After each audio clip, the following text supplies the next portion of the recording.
জরিনা, এটা কার? আমারই আমার স্যার কারণ আমারই। এটা আমার বাথরুমে কিভাবে গেল? হাইট আমি গোসল করতে গেছিলাম না, তখন মনে রাইখে বিলা গেছিলাম স্যার। দেন আমি এখনই নিয়ে সরাই থইতেছি। ও, তুই আজকাল আবার আমার বাথরুমে গোসল করতেও যাস কেন? কেন বুঝেন না? কিন্তু তুই তো আমাকে কখনো কিছু বলিসনি, আর ইশারাতেও কিছু বুঝাসনি।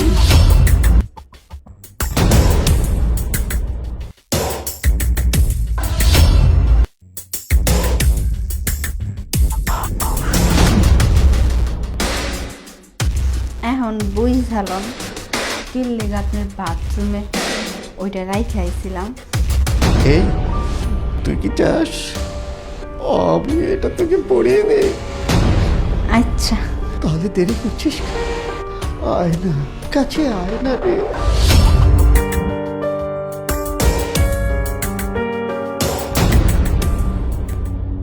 সাহেব, আমি যখন আপনার লোক এত কিছু করুম, বিনিময় আমি কি পাম?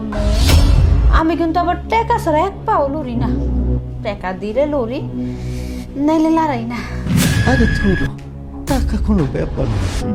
তুই যদি আমাকে তাইলে টাকা পাবি, অনেক টাকা দেবো। এখন আয়, দেরি করিস না। আহান তাহলে টাকার কাম দেরি না করি।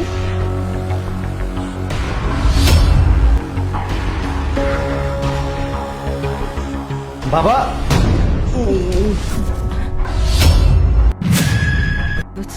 ছোট সাহেব, চুপ, একটা কথা বলবি না। বাবা, কি হচ্ছিল এগুলো? ইয়ে বাবা, দেখা আমার কোনো দোষ নেই, সত্যি বলছি। এই যে কাজের স্ত্রীটা আছে না, ও আমাকে কি জানি জাদু মন্ত্র করে কি বললো, আমি একেবারে সব কিছু ভুলে। চুপ করো, তোমার তো একটু লজ্জা থাকা উচিত বাবা। এই মহল্লার মধ্যে আমাদের একটা সম্মান আছে। তাছাড়া তুই 5 ওয়াক্ত নামাজ কালাম করো, সবাই তোমাকে দেখে সালাম দেয়। তোমার এই সম্মানের জন্য না রাস্তাঘাটে আমি গেলে আমাকেও সম্মান করি, তখন আমার বুকটা ভরে যায়। আর আজকে যদি মানুষজন জানতে পারে তুমি একটা বাসার কাজের মেয়ের সঙ্গে এইসব, তার মান সম্মানটা কোথায় যে দাঁড়াবে বুঝতে পেরেছো? হ্যাঁ, এই যে তোর সমস্যা কি? তুই কি ভুলে গিয়েছিস তুই এবারে কাজ করিস? আর উনি হচ্ছে এবারে মালিক, তার সঙ্গে এসব নষ্টমি করতে লজ্জা করে না তো?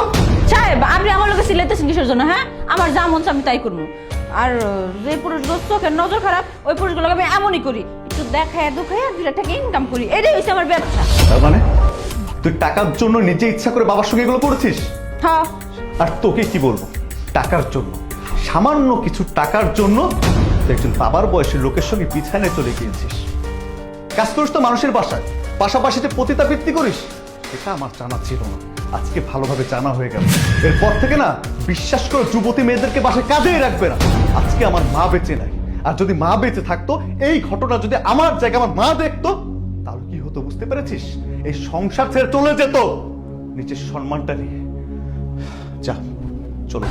না না সাহেব, এই কাজ করেন না। আপনি যদি আমার এই জায়গায় কামে না রাখেন, তাহলে তো আমার না খায় মরতে হইব। লজ্জা করছিল দাঁড়িয়ে কথা বলছিস? রাস্তায় রাস্তায় থাকবি, না খেয়ে থাকবি।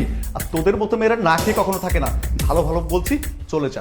হ্যাঁ, তুই যাতে এই মহল্লার মধ্যে আর কোনো বাসে কাজ না করতে পারিস, সেই ব্যবস্থাটা আমি করছি। যা, সাহেব, এমন বের হয়ে যা।